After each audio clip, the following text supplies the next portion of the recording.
Hello everyone, welcome to Lead Script. So today we are going to discuss important things to keep in mind before CAT 2019.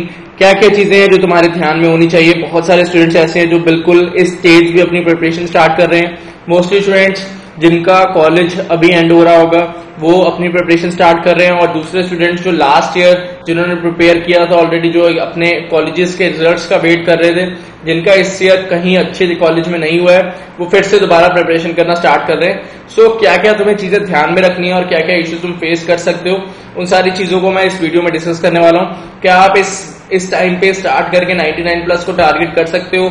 तो yes, definitely तुम उसको target कर सकते हो। क्या तुम्हारा एक्शन प्लान रहना चाहिए, वो सारी चीजें जो है मैं इस वीडियो में कवर करूंगा। Okay, so let's start. Before starting, अगर आपने चैनल को सब्सक्राइब नहीं किया देन प्लीज सब्सक्राइब कर लो एंड बेल आइकन को भी प्रेस कर दो, सो दैट जो भी इंपॉर्टेंट नोटिफिकेशन होगी वो आपको पहुंच जाए time to time. So first of all, action plan में तुम्हारे लिए सबसे इंपॉर्टेंट चीज कौन कौन सी है? तो सबसे जो इंपॉर्टेंट चीज है तुम्हारे लिए वो है कि तुम्हें सारे के सारे जो टॉपिक्स हैं वो पहले कंप्लीट करने हैं। Complete all the topics for quant, VA and LRDI. जब तक तुम्हारा सिलेबस कंप्लीट नहीं होगा पूरे अच्छे लेवल पे, फुल फ्लेज लेवल पे, तब तक तुम चीजों के लिए श्योर नहीं हो सकते, कॉन्फिडेंट नहीं हो सकते कि हाँ यार मुझे सारी चीजें आती हैं, I will be able to solve in the exam day as well, in mocks as well. तो जब तक तुम्हारा सिलेबस या सारे टॉपिक्स कंप्लीट नहीं होंगे तो वो चीज पॉसिबल नहीं है। तो एक तो टारगेट है हमारा कि सिलेबस जो है वो जितना मैक्सिमम स्ट्रेच कर पाए और जितनी जल्दी खत्म कर पाए अपना सिलेबस, वो हमारे लिए हेल्पफुल रहेगा। अब इसके बाद में जो दूसरी जो सबसे बड़ी क्वेरी है वो ये है कि जो स्टूडेंट्स जिन्होंने जनवरी से या फरवरी से स्टार्ट कर दिया था उनके लिए भी ये क्वेरी आ रही है, और जो स्टूडेंट अभी स्टार्ट करने वाले वो भी सोच रहे हैं कि क्या उनको सेक्शनल्स जो है वो स्टार्ट कर देने चाहिए, सेक्शनल मॉक्स जो है उनको अटेम्प्ट करना स्टार्ट कर देना चाहिए। तो जो फर्स्ट जिन्होंने स्टार्टिंग में स्टार्ट कर दिया था, जैसे जनवरी में या फरवरी में जिन्होंने स्टार्ट कर दिया था, वो सेक्शनल मॉक स्टार्ट कर सकते हैं अगर उनको लग रहा है कि उनके बेसिक्स ठीक है। लेकिन अगर तुम्हारे बेसिक्स अभी तक ठीक नहीं है देन तुम्हें सेक्शनल स्टार्ट करने की जरूरत नहीं है। सेम गोज फॉर जो अभी स्टार्ट कर रहे हैं, अभी सेक्शंस की कोई नीड नहीं है। थोड़ा सा पहले सिलेबस को स्ट्रेच करो, अदरवाइज तुम्हारे सेक्शनल्स वेस्ट हो जाएंगे, और जो चीजें तुम्हें समझ में आनी चाहिए बाद में सेक्शनल्स के जब सिलेबस कर लोगे थोड़ा, देन उसके बाद सेक्शनल्स देने से तुम्हें ज्यादा बेटर आइडिया पता चलेगा कि हाँ आपको चीजें आती हैं नहीं। सो अभी सेक्शनल्स देने की कोई जरूरत नहीं है, अभी थोड़ा टाइम वेट करो, एटलीस्ट 1 मंथ वेट करो, देन उसके बाद में तुम प्लान कर सकते हो कि तुम्हें सेक्शनल्स देने हैं या नहीं। अब फुल लेंथ मॉक्स कब से स्टार्ट करने हैं, ये भी बहुत बड़ी क्वेरी है। तो अभी तो अराउंड अप्रैल चल रहा है, तो मई का पूरा मंथ वेट करो, जून में ही हमें फुल लेंथ मॉक्स स्टार्ट करने हैं। तो ये बिल्कुल नहीं करना है कि मॉक्स तक जब तक सिलेबस कंप्लीट नहीं होगा हम तब तक वेट करेंगे कि यार एक बार पूरा सिलेबस कंप्लीट कर दूंगा then only I will start with full length mocks. तो सिलेबस तो कभी भी कंप्लीट नहीं होगा, तो ये चीज ध्यान में नहीं रखनी है हमें कि सिलेबस कंप्लीट करेंगे तभी मॉक स्टार्ट करेंगे। जैसे ही हमारा अराउंड 60% सिलेबस कंप्लीट हो जाता है उसके बाद में हमें मॉक स्टार्ट कर देने, क्योंकि मॉक्स में जो मॉक टेस्ट टेकिंग स्ट्रेटजीज होती है वो तभी डेवलप होंगी अगर हम मॉक्स दे रहे होंगे, और उनका डिस्कशन भी तभी हेल्पफुल रहेगा अगर आपने पहले से वो मॉक सॉल्व किए होंगे। तो जून से हम मॉक्स जो है फुल लेंथ मॉक्स वो स्टार्ट कर देंगे, तो अभी से उस चीज की टेंशन लेने की जरूरत नहीं है। अब एक और स्टूडेंट जो चीज पूछते हैं कि सर क्या प्रीवियस ईयर कैट के पेपर सॉल्व करने की अभी कोई जरूरत है? तो अभी कोई जरूरत नहीं है सच। अगर तुम क्लासेस को फॉलो कर रहे हो, अपनी जो कंटेंट हम प्रोवाइड कर रहे हैं, असाइनमेंट्स जो प्रोवाइड कर रहे हैं, टॉपिक टेस्ट जो प्रोवाइड कर रहे हैं, अगर आप उनको फॉलो कर रहे हो तो आपको कुछ ऐसा एक्स्ट्रा करने की जरूरत नहीं है। एक्स्ट्रा जो हम इनिशिएटिव्स लेके आ रहे हैं, जैसे क्वांट के लिए, वीए के लिए और एलआरडीए के लिए, तीनों के लिए हमारे कुछ इनिशिएटिव्स जो है हम लेके आ रहे हैं। जैसे एलआरडीए के लिए 7 डेज का भी चला था, देन वीए के लिए अभी जस्ट मैंने स्टार्ट किया है RC of the day and vocab test of the day.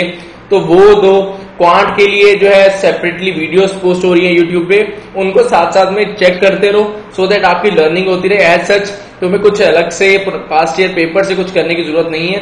अभी जो आपके लिए इंपॉर्टेंट स्टफ है वो वीडियोस की फॉर्मेट में हम पोस्ट कर रहे हैं, चेक करते रहो हमारा channel time to time. New videos जो है अपडेट हो रही है रेगुलर बेसिस पे, आपके लिए वो काफी हेल्पफुल रहेंगे। अब जो 5th पॉइंट है वो तो ऑलमोस्ट हर स्टूडेंट का ये इश्यू रहता है, और हर टाइम पे वो यही चीज सोचता है यार कि मेरा टाइम टेबल क्या रहना चाहिए। अब स्टूडेंट्स का जो टाइम टेबल है, एक एग्जैक्ट टाइम टेबल तो किसी भी स्टूडेंट के लिए नहीं हो सकता कि यार आप ये चीजें करो, इस टाइम पे ये करो, इस टाइम पे ये करो, बिकॉज सबका जो शेड्यूल है अपना वो अलग शेड्यूल है। कुछ कॉलेज गोइंग स्टूडेंट्स हैं, कुछ वर्किंग स्टूडेंट्स हैं, कुछ जो है वो इंटर्नशिप्स में है, फ्री हैं, ज्यादा टाइम मिलता है उनको। तो सबका शेड्यूल जो होगा अपने हिसाब से होगा। बस 2-3 चीजें हैं जो जिनका तुम्हें ध्यान रखना है, वो तुम ये करो कि तुम रेगुलर बेसिस पे एटलीस्ट 2 सब्जेक्ट्स कर पाओ। अगर तुम क्लासेस अटेंड करते हो 2 आवर की, अगर तुमने क्वांट की क्लास अटेंड करी है उस दिन, तो ट्राई करो कि 1 आवर या 2 आवर तुम किसी और सब्जेक्ट को दे दो। लेट्स सपोज दैट तुमने LRDA पढ़ लिया उस दिन, अगर तुमने किसी दिन 2 आवर्स की LRDA की क्लास अटेंड करी है, देन ट्राई करो कि तुम VA के ऊपर 1 से 2 आवर जो है इन्वेस्ट कर दो। तो पेयर की फॉर्म में अपनी प्रिपरेशन के लेके जाओ कि 2-2 सब्जेक्ट्स डेली बेसिस पे तुम करते जा रहे हो। और जो वर्किंग स्टूडेंट्स हैं वो ट्राई करो कि तुम डेली बेसिस पे 3 to 4 आवर्स टच कर पाओ अपनी चीजें। और जिनके पास अगर ज्यादा टाइम है तो अगर तुम 5 to 6 आवर्स तक स्ट्रेच कर सकते हो तो that will be more than enough. इससे ज्यादा कुछ करने की जरूरत नहीं है। अगर इसको इस टाइम को अपना अच्छे से यूटिलाइज करोगे तो इससे ज्यादा टाइम की जरूरत नहीं है। और अगर तुमने टाइम को यूटिलाइज नहीं करना अच्छे से तो चाहे तुम 24 आवर्स भी पढ़ लो तब भी तुम्हारा कोई भला नहीं होने वाला है। सो ये चीज ध्यान में रखो। एफिशिएंसी जो है वो बहुत ज्यादा इंपॉर्टेंट है। बहुत सारे स्टूडेंट्स में देखता हूँ यार फेसबुक पे पूरा दिन बैठे रहते हैं, पूरा दिन स्क्रॉलिंग पे स्क्रॉलिंग, कुछ चीजें देख रहे हो, टाइम वेस्ट कर रहे हो, वो सिर्फ तुम्हें फ्रस्ट्रेशन देगा, तुम्हारी चीजें उससे कुछ भी इंप्रूव होने वाली नहीं है। सो प्लीज इस चीज को ध्यान में रखो कि ये सारी चीजें तुम्हारे लिए ही हो रही हैं। अगर हम इनिशिएटिव्स लेके आ रहे हैं तो ऐसा मत करो कि पहले 2 दिन बहुत अच्छा रिस्पॉन्स, देन रिस्पॉन्स थोड़े टाइम के बाद में डिक्रीज होता रहता है, रिड्यूस होता रहता है, वो स्टूडेंट जो है वो पार्टिसिपेट करना बंद कर देते हैं। तो वो चीज प्लीज मत करो, वो तुम्हारे ही बेनिफिट के लिए है। सो उन चीजों को टाइम टू टाइम जो लिमिट में हम देते हैं, जैसे अगर 24 आवर्स देते हैं तो उनको उसी टाइम पे सॉल्व करो। अगर एक LRDA सेट दे रहे हैं तो उसको 20 मिनट से ज्यादा तो क्या ही लगेंगे। सो अगर 20 मिनट्स इन्वेस्ट कर भी दोगे तो तुम्हारा यार कुछ घाटा नहीं है, फायदा ही होगा, कुछ सीखने को ही मिलेगा। So please keep on doing that.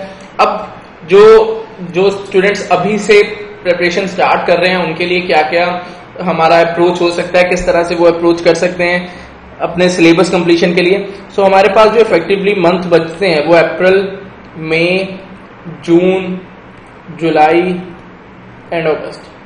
अब प्रिपरेशन स्ट्रेटजी किस तरह से लेना चाहिए, अराउंड अप्रैल मिड में हमारा जो बैच है वो स्टार्ट हो जाएगा, ठीक है। तो बैच में किस तरह से हमारी क्लासेस होंगी, अराउंड 2 to 2 क्लासेस होंगी quant VA and LRDA section के लिए। तो आपकी हर वीक में तीनों सेक्शन जो है वो प्रॉपर अच्छे वे से स्टार्ट हो जाएंगे। अब अप्रैल एंड मई में पूरा जो है क्लासेस को फाउंडेशन से क्लासेस चलने वाली हैं, बिल्कुल बेसिक से। तो सारी चीजें बिल्कुल बेसिक से अपनी कंप्लीट करो। हर कंसेप्ट का मैं आपको एक आइडिया दे देता हूँ, हर क्लास के लिए किस तरह से फंक्शनिंग होती है। जैसे लेट्स सपोज दैट हमने क्वांट में कोई टॉपिक स्टार्ट किया, लेट्स सपोज दैट हमने क्वांट में अलजेब्रा स्टार्ट किया, देन अलजेब्रा में हमने इनइक्वालिटीज से स्टार्ट किया गया। तो इनइक्वालिटीज की क्लासेस किस तरह से होंगी, we will start from inequalities. Inequalities में जो कंसेप्ट्स लिंक्ड है पहले हमने उन कंसेप्ट्स को डिस्कस किया। जैसे ही आपको कंसेप्ट समझ में आए देन उसके ऊपर इजी लेवल का क्वेश्चन। इजी लेवल के क्वेश्चन के साथ क्या होगा, आपको थोड़ी जो एप्लीकेशन जो प्रोसेस है वो थोड़ा क्लियर हो जाएगा कि किस तरह से हमें कंसेप्ट जो है वो अप्लाई करने हैं। देन हम मूव करेंगे मीडियम लेवल पे, देन मूव करेंगे हम हार्ड लेवल पे। तो इट मीन्स दैट अगर तुमने एक कोई कंसेप्ट पढ़ा है क्लास में, लेट्स सपोज दैट इनइक्वालिटी पढ़ा है, तो उसके ऊपर कोई भी अगर क्वेश्चन आएगा उस क्लास के बाद में आप वो क्वेश्चन सॉल्व कर पाओगे। कोई और टॉपिक पढ़ते हो आप, लॉग्स में जो कंसेप्ट्स हमने वो कवर किए, देन डिफरेंट वैरायटी के जो क्वेश्चंस हैं, डिफरेंट लेवल्स के जो क्वेश्चंस हैं वो हमने क्लास में डिस्कस किए। तो ये फंक्शनिंग रहती है। Same goes for LRDA। अगर हमने अरेंजमेंट्स का कोई टॉपिक पिक किया, उसमें जो जो की पॉइंट्स हैं, क्या क्या अप्रोचेस रहनी चाहिए वो हमने डिस्कस करी। देन क्वेश्चन की फॉर्म में हर टाइप का जो डिफरेंट टाइप के क्वेश्चंस का फॉर्मेशन पॉसिबल है उस तरह से उसको प्रोसीड करते हैं। सेम गोज फॉर VARCS पे। तो ये हमारी फंक्शनिंग रहती है। अब अप्रैल एंड मई में तो फुली डेडिकेटेड रहो अपना सिलेबस के ऊपर, कुछ सर्च करने की जरूरत नहीं है। जैसे ही हमारा जून स्टार्ट होता है, अराउंड जून में टेस्ट सीरीज स्टार्ट हो जाती है। जैसे IMS, टाइम एंड CL की जो टेस्ट सीरीज है वो ऑलमोस्ट जून में स्टार्ट हो जाती है। तो उस टाइम पे फुल फ्लैश जो मॉक है, जैसे मई मंथ में हमें कुछ नहीं करना है, जून में हमें अराउंड 2 से 3 मॉक्स देने हैं, फुल लेंथ मॉक्स। इससे ज्यादा हमें टारगेट नहीं करना है। इन मॉक्स का डिस्कशन भी हम कराएंगे, सो आपको थोड़ी अप्रोच डेवलप होना स्टार्ट हो जाएगी। सो मेक श्योर कि जून से ही हम अपना मॉक्स देना जो है वो स्टार्ट कर देंगे। अब जून में उतना ज्यादा हैवी नहीं रखेंगे कि अगर 2 मॉक्स दे रहे हो तो भी ठीक है, ज्यादा मॉक्स देने की जरूरत नहीं है, क्योंकि जून एंड तक हमारा और ज्यादा सिलेबस जो है वो स्ट्रेच हो जाएगा। काफी चीजें हम कवर कर लेंगे, तो कॉन्फिडेंट हो जाओगे इन चीजों के लिए कि हाँ मुझे चीजें आती हैं या नहीं आती। देन जुलाई, अगस्त, ये जो मंथ है इनमें हम सेक्शनल्स जो है हमारे सेक्शनल्स और फुल लेंथ मॉक्स जो है, जैसे जो शेड्यूल होगा IMS टाइम और CL मॉक्स का, उसके अकॉर्डिंग उसी टाइम विंडो में हम मॉक्स देना स्टार्ट कर देंगे। ज्यादा हम डिले नहीं करेंगे इन चीजों को, क्योंकि जो तुम्हारी लर्निंग होने वाली है वो कंसेप्ट सीख के नहीं होगी, वो तुम्हारी लर्निंग होगी कंसेप्ट को अप्लाई करके। जैसे तुमने कंसेप्ट सीख लिए वो कोई बड़ी बात नहीं है, हर कोई सीख सकता है, लेकिन उसकी जो एप्लीकेशन है वो आपको प्रैक्टिस के साथ ही आएगी। और प्रैक्टिस अगर अच्छे टाइम पे प्रॉपर टाइम दिया जाएगा उसको, तभी वो चीजें जो है डेवलप होंगी।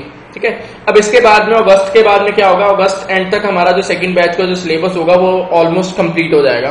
तो कंप्लीट होने के बाद में हमारी इस ईयर जो है बूस्टर क्लासेस भी इंक्लूडेड है फुल कोर्स स्टूडेंट्स को। तो अगर आप फुल कोर्स में एडेड हो तो आपको एक्सेस मिलने वाला है बूस्टर क्लासेस में भी। सितंबर, अक्टूबर एंड नवंबर में हमारी बूस्टर सेशंस होंगे। अब हर एग्जाम के लिए जैसे हमारे पास जो डिफरेंट एग्जाम्स है, IIFT, NMAT, SNAP, CAT and XAT, अब हर एग्जाम के लिए जो स्पेशल, जैसे IIFT में कुछ अलग तरह के क्वेश्चन आते हैं, इनपुट आउटपुट के ऊपर क्वेश्चन आते हैं, सिलोगिज्म्स के ऊपर क्वेश्चन आते हैं, तो इनके लिए सेपरेट हमारी वर्कशॉप्स होंगी, उनमें हम सारी चीजें कवर करेंगे। NMAT के स्पेसिफिकली जो जो अलग से चीजें आती है इसमें, उनको हम क्लासेस में डिस्कस करेंगे वर्कशॉप्स की फॉर्म में। स्नैप के लिए कवर करेंगे, जेड के लिए डिसीजन मेकिंग की जो एक्स्ट्रा क्लासेस होंगी। तो ये फुल फ्लेज्ड कोर्स है, इसमें हम मेनली जो हमारा फोकस रहेगा इन 5 एग्जाम्स के ऊपर रहेगा। एक एक चीज, एक एक कंसेप्ट जो इन एग्जाम्स के साथ लिंक्ड है वो हम अपनी क्लासेस में कंप्लीट करेंगे। तो ये हमारी फंक्शनिंग रहने वाली है। अगर आप डेडिकेशन के साथ में अगस्त एंड तक फॉलो करते हो पूरा क्लासेस को, अगस्त एंड तक, उसके बाद में कोई ऐसा कंसेप्ट बचेगा नहीं जो आपने क्लास में पढ़ा ना हो, या फिर मॉक में कोई ऐसा क्वेश्चन आपको दिखेगा नहीं जो आपने क्लासेस में उसके ऊपर कंसेप्ट पढ़ा ना हो। अब जो एप्लीकेशन जो प्रोसेस है वो टाइम लेगा सीखने के लिए, तो उसके लिए हमारे time to time mock strategy sessions, किस तरह से मॉक में हमें गो थ्रू करना चाहिए, 1 राउंड 2 राउंड अप्रोच क्या है, ऑप्शंस एलिमिनेशन अप्रोच क्या है, किस तरह से इफेक्टिवली यूज कर सकते हैं क्वेश्चंस की स्टेटमेंट्स को, एलिमिनेशन अप्रोच क्या है, तो सारी चीजें क्लासेस में ही कवर करने वाले हैं। सो अगर आप बैच का पार्ट बनना चाहते हो तो आप बन सकते हो। बाकी जो सारी चीजें होंगी हम उसके अंदर ही कंप्लीट करते रहेंगे। जो एक्शन प्लान होगा पूरा कि वीकली बेसिस पे किस तरह से क्लासेस होंगी, कौन से डे पे कौन सी क्लास होगी, वो सारी चीजें आपको मिलती रहेंगी और उसके अकॉर्डिंगली पूरा शेड्यूल जो है वो वर्क करेगा। ठीक है, आई होप आपकी कुछ क्वेरीज जो है वो कंप्लीट हो गई होंगी इसी वीडियो से, कि किस तरह से तुम्हें स्टार्ट करना है, अगर सिलेबस कंप्लीट करना है तो कब तक और किस स्पीड के साथ हमें चीजें कंप्लीट करनी है। नाउ फुल कोर्स की जो फीस है, if you want to enroll then full course की फीस जो है 30% discount is going on right now. So after discount जो फीस आएगी that will be 12,600 plus GST। So after GST it will be close to 14,868। तो इसमें सारी चीजें included है, रेगुलर क्लासेस, उनकी रिकॉर्डिंग्स, बूस्टर क्लासेस, जो हमारे अलग से वर्कशॉप्स होती हैं वो सारी इंक्लूडेड होंगी, डिसीजन मेकिंग के जो सेशंस होंगे जेड के लिए, सारी चीजें इस फुल फ्लेज्ड कोर्स में इंक्लूडेड होंगी। अगर आप 99 प्लस के लिए टारगेट कर रहे हो तो अभी जो टाइम है वो बिल्कुल लेट नहीं है। अगर आप और डिले करते जाओगे चीजें तो स्ट्रेच करना मुश्किल हो जाएगा। तो अगर आपका 99 प्लस टारगेट है तो जितना अर्ली स्टार्ट कर दोगे उतना ही आपके लिए बेटर है। ठीक है, so that's all from my side. If you want to enroll then you can enroll here elitescrit.com and the discount code for the same is super30। जैसे ही आप ये अप्लाई करते हो आपको डिस्काउंट मिल जाएगा। जो क्लासेस स्टार्ट होने वाली हैं, the classes will start after 10th April. If you have any other queries then आप मुझे कांटेक्ट कर सकते हो। My contact number is 7009218049. Make sure you call after 10 AM and before 10 PM. Okay, so that's all from my side for this particular video. I hope कुछ understanding हुआ होगा तुम्हें कि किस तरह से हमारी अप्रोच रहनी चाहिए towards our preparation. So that's all from my side. Thanks and happy learning.